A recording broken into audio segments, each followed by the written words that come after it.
안녕하세요. 부동산을 보는 눈 리얼아이 박감사입니다. 우려했던 것처럼 코로나19의 영향이 지금 전방위적으로 나타나고 있어요. 우리나라뿐 아니라 전 세계적으로 지금 확진자 수가 늘어나고 있고 점점 세계적인 대유행의 단계로 가고 있습니다.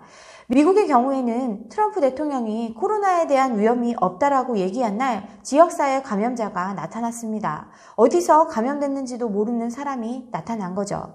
미국에서 검사를 받은 사람 수가 적기 때문에 확진자 수가 없는 것뿐이지 실제적으로는 이미 퍼지고 있다라는 이야기도 들려오고 있어요. 세계적인 대유행의 단계로 이미 진입했다라는 우려가 나오고 있습니다. 한국, 이탈리아, 이란에서 확진자가 급증하고 있고 아직 팬데믹 상황임을 선언하진 않았지만 이미 팬데믹으로 접어들었다라고 보는 관측이 많습니다. 팬데믹이라 함은 먼저 이 병에 의해서 사망이 이루어질 수 있는가? 두 번째, 사람 간의 감염이 이루어지는가? 세 번째, 전 세계적으로 이게 퍼져나가는가인데 지금 한국, 이탈리아, 이란 또 전 대륙을 넘어서 많은 곳에서 확진자들이 나오고 있기 때문에 세계적인 대유행의 단계라고 볼 수 있습니다. 이를 반영하듯이 전 세계 증시가 폭락을 했어요. 미국뿐 아니라 유럽, 아시아, 세계 곳곳에서 증시가 폭락하는 사태를 겪었습니다. 우리나라도 2000선이 깨지는 상황이 되었어요. 지역에서 발생한 이 질병이 트리거가 돼서 전 세계적인 경제 위기를 초래할 수 있을 것 같다고 제가 우려되는 말씀을 드렸는데 이게 공포스러운 현실로 다가오는 듯해서 정말 걱정스럽습니다. 그동안 세계의 위기가 올 것 같았는데 미국 같은 경우 선방을 했었는데 미국이 계속되는 호황을 누릴 수 있었던 이유는 소비가 뒷받침이 됐기 때문이었어요. 그런데 이러한 역병이 창궐하게 되면 소비가 위축되는 게 자명한 거죠. 그동안 가려져 있던 문제들이 터져나올 수 있는 상황입니다. 우리나라 같은 경우는 코로나19에 대응하기 위해서 대기업들은 발빠르게 움직이고 있어요. 회사가 멈추지 않도록 하는 조치들을 이미 하고 있습니다. 선제적으로 하고 있어요.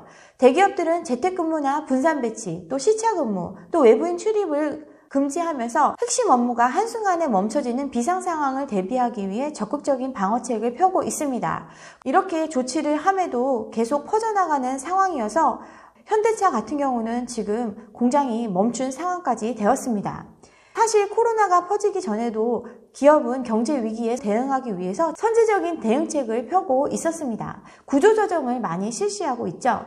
S-오일은 창사 후에 첫 희망퇴직을 받았고 두산중공업은 45세 이상 명퇴 신청을 받았어요. 유통, 여행, 항공업계도 지금 코로나 때문에 비상이 걸렸는데 장기화될 때는 구조조정의 칼바람이 전 산업으로 퍼져나갈 상황입니다.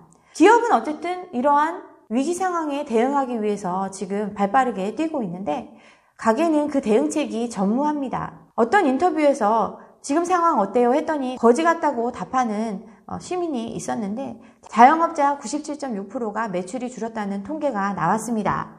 적게는 절반 이상, 많게는 90% 이상이 매출이 감소를 했어요. 코로나 사태 이전에도 최저임금의 직격탄을 맞았고 또 산업구조 자체가 오프라인에서 온라인으로 지금 변화하는 시장의 변화를 겪고 있기 때문에 자영업자들은 가뜩이나 어려운 상황이었어요. 그러한 상황에서 코로나 사태까지 터지니까 이제 줄줄이 임시 휴무에 들어가고 그냥 버티고는 있지만 언제까지 버틸 수 있을지 정말 암울한 상황입니다. 이러한 영향으로 지방저축은행발 연체율 폭탄이 터지나 지금 비상이 걸렸다라는 기사도 나왔어요. 사실 코로나 발생 이전부터 제가 기존 영상을 통해서 심각한 거품이 꺼지는 순간을 대비해야 된다고 계속 말씀을 드렸는데 코로나 발생 전에 나왔던 보고서 2개를 소개하면서 현재의 상황이 얼마나 심각한지 한번 살펴보겠습니다. 하나금융연구소에서 발표한 보고서입니다. 가계 원리금 상환에 따른 자금운용 행태 점검이라는 보고서인데요. 14년 하반기부터 주택금융규제 완화나 저금리 기조로 가계부채가 급증하는 상황이 되었는데 이 과다부채가 디레버리징이 됐을 때 과연 가계부채를 상환할 능력이 되는지를 검토하는 보고서였어요. 은행에서 이런 보고서를 쓰는 이유는 갚아야 되는 상황, 즉 디레버리징이 왔을 때 과연 사람들이 상환할 능력이 있는지에 대해서 미리 파악하기 위해서 쓰는 거죠. 부채를 줄이는 것이 바로 디레버리징입니다. 지금 가계는 과다부채의 상황에 처해 있어요. 그 원인을 살펴보니까 실물자산, 즉 부동산을 사는데 30, 40대가 많은 대출을 받았기 때문에 부채가 많이 늘었다고 합니다. 이러한 부채를 감축시켜야 되는 상황이 됐을 때 처분 가능한 금융자산이 부족합니다. 즉 실물 자산은 가지고 있지만 이를 갚을 현금이 없는 거죠. 그래서 급격한 디레버리징이 발생을 했을 때 자산 가격 하락이나 채무 불이행으로 이어질 가능성이 높다는 뜻입니다. 연령별로 보면 30, 40대의 부채가 가장 큰 폭으로 늘었는데 이들은 원금 상환하느라고 저축의 여력도 없고 채무 상환 능력이 떨어진다고 합니다. 또 자영업자의 경우도 채무 상환 능력이 떨어지고 있고 고령층에서 특히나 취약한 모습을 보이고 있습니다. 디레버리징이 일어나는 경우는 경제적인 충격이 있거나 또 정책적으로 성장 대비해서 부채가 너무 과다한 경우 그리고 초고령화 사회로 진행이 되는 경우에 국가적으로 디레버리징이 일어나게 되는 거죠. 자발적으로 돈을 갚아서 부채를 좀 줄여야 되겠다라는 경우보다 외부적인 요인으로 경제적인 충격에 의해서 또는 정책적인 요인에 의해서 디레버리징이 발생을 하는 거죠. 그런데 소득이 양호한 경우에는 자발적으로 부채 감축에도 나서긴 하지만 나머지는 이러한 상황이 발생했을 때 대응 능력이 없고 이를 갚을 능력이 없는 거죠. 처분 가능한 금융소득이 없기 때문에 유동성이 굉장히 떨어지는 상황이기 때문에 대처할 능력이 없습니다. 차주 구조 자체도 30대 이하의 대출이 늘어나는 모양새를 보였습니다. 또 다른 보고서를 볼까요? 한국은행의 금융보고서입니다. 많은 내용이 있지만 이 중에서 부동산과 관련된 부분만 살펴보면 가계부채의 채무자 현황을 봤을 때 노년층의 가계부채가 많이 늘었습니다. 노년층이 부채를 늘린 이유를 살펴보니까 첫 번째가 임대사업 목적으로 대출을 받았습니다. 두 번째, 자영업 진출을 위해서 대출을 받았어요. 그리고 생계를 위해서 대출을 받았어요. 중장년층으로 넘어가면서 은퇴 이후에 소득을 꾸준히 발생시키기 위해서 임대사업 목적으로 상업용 부동산을 취득을 하죠. 또는 자기가 직접 자영업을 하기 위해서 대출을 받은 겁니다. 그런데 이들의 소득은 그렇게 많지 않아요. 부동산으로 일컬어지는 자산은 가지고 있지만 실제로 소득으로는 그 부채를 감당할 능력이 현저히 떨어진다고 이 보고서에서는 이야기하고 있어요. 이 두 보고서의 내용을 종합해보면 40대 이하는 집 사느라고 대출을 많이 받아서 유동성이 없고 또 중장년층, 노년층들은 임대소득 목적의 상업용 부동산을 사느라 대출을 받아서 돈이 없다는 뜻이죠. 아니면 은퇴 이후에 자영업을 하기 위해서 대출을 받아서 돈이 없다는 뜻입니다. 다들 현금이 없고 부동산에 치중이 되어서 유동성이 심각하게 없다는 내용을 보여주고 있어요. 중장년들이 장밋빛 희망을 품고 지금 많이 상업용 부동산 시장에 뛰어들었는데 상가의 현황을 한번 살펴볼까요? 수익형 부동산은 전방위적으로 공급 폭격이었어요. 상가뿐 아니라 오피스, 아파트형 공장, 임대소득을 얻을 수 있다라는 말로 많은 수익형 부동산이 공급이 됐습니다. 전국의 상가 분양 물량이 2015년 15,000, 2016년 12,000, 2017년, 2018년 18,000개로 정말 많이 상가가 공급이 됐어요. 인구가 줄어들고 소비 자체를 온라인에서 많이 가져가고 있는 상황에서 오프라인의 상가 공급이 이렇게나 많았던 거예요. 공급이 많았으니까 당연히 공실도 많이 발생을 하겠죠. 최근 들어 택지 개발이나 신도시 개발 등으로 그 안에 많은 상가들이 공급이 됐습니다. 온라인 쇼핑몰이 활성화되고 대형 마트나 쇼핑몰이 많이 개발되면서 사실은 상업시설의 수요가 많이 줄어들었음에도 불구하고 규제를 완화해서 오히려 더 많은 상가가 공급이 됐어요. 그렇기 때문에 지금의 상황을 맞이했는데 사실 이를 해결할 묘수는 없습니다. 공실률은 어쩔 수가 없어요. 공실이 많으면 상권 자체가 활성화되기가 어렵습니다. 재건축, 재개발 등 대단지 아파트를 개발하면서 여기에 상가도 많이 공급을 했는데 여기도 지금 공실입니다. 입주 3년이 지나도 공실인 상황이죠. 조합들이 사업 수익성을 높이기 위해서 상가를 지나치게 많이 공급한 탓이에요. 실질적으로 거기 거주하는 인구 기반했을 때는 상가가 이렇게 많이 필요하지 않은데 일단 팔아먹는 게 목적이었기 때문에 많이 지어서 많이 팔았습니다. 그 결과 이렇게 많은 공실을 나타나게 된 거죠. 많이 공급이 되었기 때문에 많은 공실이 발생할 수밖에 없는 거죠. 결국 임대료가 반토막이 나고 이를 분양받은 사람들이 그 손실을 떠안을 수밖에 없습니다. 위례같이 신규 조성된 지역의 공실률이 거의 대부분의 지역이 30%에서 40%의 수준을 보이고 있습니다. 임대료가 절반 수준으로 꺾였어요. 분양할 때는 10억, 12억에 분양하면서 이거 분양받으면 1억에 400은 받을 수 있다라고 하면서 분양을 했습니다. 그런데 실질적으로 상권이 형성되지 않고 또 그런 임대료를 감당하는 업종이 들어올 수가 없어요. 그러다 보니까 결국 몇 년이 지난 지금은 임대료가 반토막이 났습니다. 공실이 워낙 많기 때문에 그나마 이런 임대료라도 들어와주는 사람이 있으면 고마운 상황이 된 거죠. 투자금의 절반 이상을 날렸다고 볼 수 있습니다. 그런데 이걸 분양받은 사람들이 아까 얘기했던 것처럼 은퇴 후에 임대소득을 목적으로 대출받은 중노년층이 많다는데 문제가 있습니다. 이들이 대출을 받아서 상업용 부동산을 많이 샀는데 이들의 대출 형태를 보면 대부분이 원금을 갚는 게 아니라 이자만 갖고 있는 상황이에요. 그런데 이를 갚아야 되는 상황이 곧 다가올 수 있기 때문에 심각하다고 말씀을 드리는 겁니다. 상가의 경우 공급이 워낙 많이 되었고 그 공급에 따라서 공실이 늘어나고 공실이 늘어나면 임대료가 하락을 하고 임대료가 하락하면 자산 가치가 하락할 수밖에 없습니다. 당연한 결과죠. 이미 자산 가치가 줄어들었지만 대출금은 그대로죠. 상가로 인해 고통이 시작된 지 오래입니다. 우리는 과거의 경험을 통해서 현재를 바라볼 수 있습니다.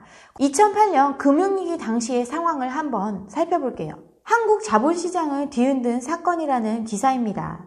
여기 보면 2008년 10월에 주가가 대폭락하는 상황을 겪었어요. 그때 기업들은 돈이 없었던 게 아니에요. 흑자 기업들이 줄도산하는 사태가 벌어졌습니다. 2008년도에 리먼 브라더스가 파산을 하면서 금융위기의 상황이 발생을 했습니다. 그동안 1달러에 900원에서 1000원을 왔다 갔다 하던 환율이 한 달 만에 1500원까지 치솟으면서 달러를 갖고 있지 못하던 기업들은 흑자이면서도 줄도산하는 사태를 맞이했습니다. 은행에서는 달러를 구하느라 날리고 은행 자체도 위험하다고 생각을 하니까 자금줄을 죄기 시작했죠. 그 결과 많은 기업들이 도산을 하게 됐습니다.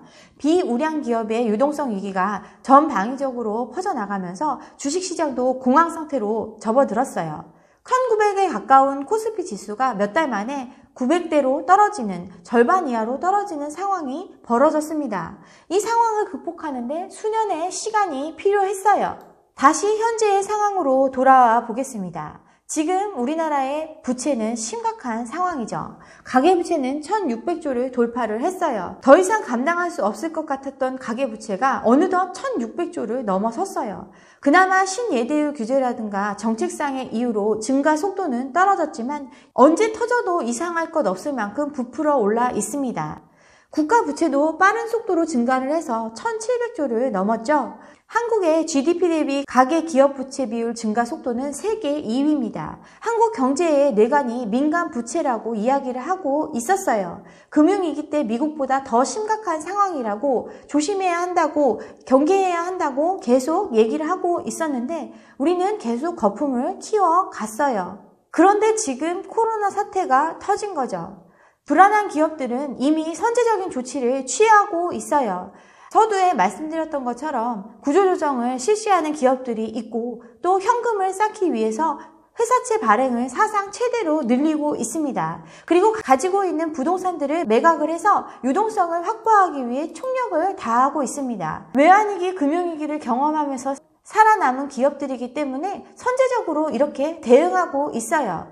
은행도 마찬가지입니다. 세계 경기가 안 좋다고 하면서 외화의 유동성 확보를 위해 진력을 다하고 있다는 기사가 나왔어요. 은행과 기업들은 심각한 위기 상황을 몸소 겪었기 때문에 이렇게 발빠르게 대응하고 있습니다. 그런데 지금 가게는 무엇을 하고 있죠?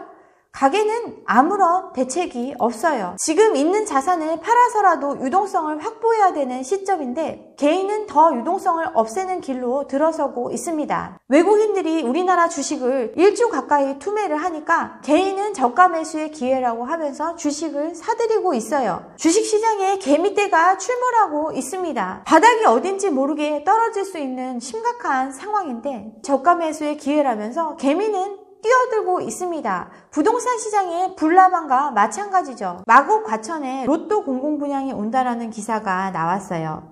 부동산이 2억 1,550만 원 이하, 또 평균 소득이 월 555만 원 이하인 경우에만 받을 수 있는 게 공공분양입니다. 그런데 소득이 3인 가족 기준으로 한 달에 5, 600만 원 버는 사람이 5억짜리 집을 분양받으라고 이야기를 하는 거죠. 유동성을 확보해도 모자랄 판에 유동성을 없애라고 이야기하고 있습니다. 부추기고 있어요. 금리가 급락하고 원유가 $50가 붕괴가 됐어요.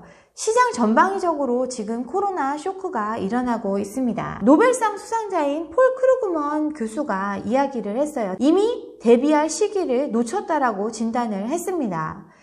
코로나19로 세계 경제가 타격을 입을 수밖에 없는 이유로 세계 경제가 중국 경제에 과도하게 의존을 하고 있고 이미 초저금리 상황이라 금리 인하 카드가 먹힐 가능성이 적으며 트럼프 정부가 보건 위기에 대한 준비가 되어 있지 않기 때문이라고 이야기를 했어요. 과거에 메르스나 사스 때는 그 충격이 단기에 그쳤었죠. 그런데 현재는 다르다라고 이야기를 합니다. 세계 경제의 체력이 초저금리의 뽕을 맞고 근근히 버텨오고 있는 상황이기 때문이죠. 세계 경제의 체력이 약한 상황에서 이 코로나19가 얼마나 큰 파급 효과를 일으킬지 예단하기 어렵다라고 걱정하고 있어요. 코로나는 중국 경제 붕괴의 촉매제가 될 수 있다는 진단이 나오고 있어요. 우리나라 금리 동결을 했죠. 금리 동결의 이유를 보면 사실 이미 최저금리이기 때문에 금리 인하로 경기를 부양할 수 있는 여력이 없어요. 실익이 없기 때문에 안 한 겁니다. 우리가 살아오면서 외환위기, 금융위기를 계속 겪어왔지만 우리는 외환위기든 금융위기든 극복할 수 있었어요. 그때는 가계가 이만큼의 부채를 지고 있지 않았기 때문이죠. 지금은 세계의 경제 주체 중에 가계가 가장 위험한 상황에 처해 있습니다. 이러한 상황에서 혹독한 겨울을 나기 위해 가게는 어떤 준비를 하고 있는지 한번 생각해 보셨으면 좋겠습니다. 여기까지 제가 준비한 내용이고요. 다들 건강에 유의하셨으면 좋겠습니다. 네, 감사합니다.